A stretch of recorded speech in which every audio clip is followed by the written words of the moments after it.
Encourage करायला, प्रोत्साहित करायला येणार नाही.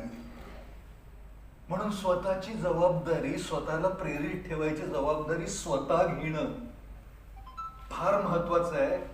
कारण दुसऱ्याच्या हातामध्ये रिमोट कंट्रोल दिला ना की आज ते हे बटन दाबणार, दुसऱ्या दिवशी ते बटन दाबणार. आपण आपल्याप्रमाणे जगूच शकत नाही. त्यांचे जे बटन चालतात ना त्याच्याप्रमाणे आपण जगत असतो, नाही का? पण ना मला सगळ्यात अरे वा धन्यवाद कोण टाळी वाजवतो, त्यांना फार फार पटलं ते. कोणीतरी त्यांचा रिमोट आत्ता बसून दाबतोय. क्षमा साहेब.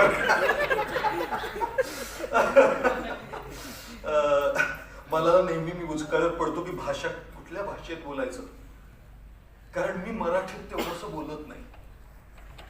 माझे विचार इंग्रजीमध्ये असतात, मी बोलतो इंग्रजीमध्ये, माझं सगळं कॉन्टेंट इंग्रजीमध्ये.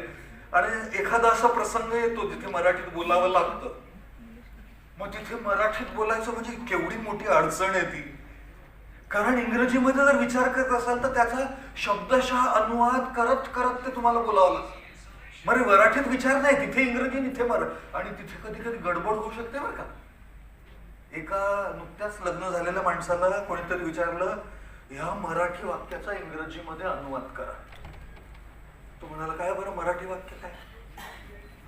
आयुष्यामध्ये दुःख ना नेहमी आपल्या सोबत असतं, सुख मात्र येत जात राहत.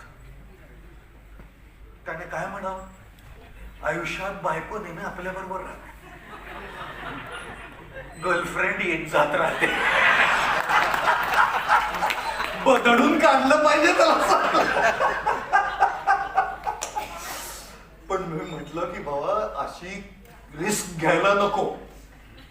अनुवाद करता करता काही चुकलं, दुसरे कोणी समोर बसले असते ना ते विसरून जातील. पत्रकार बसलेत सगळे समोर, चूक झाली ना कुठे काही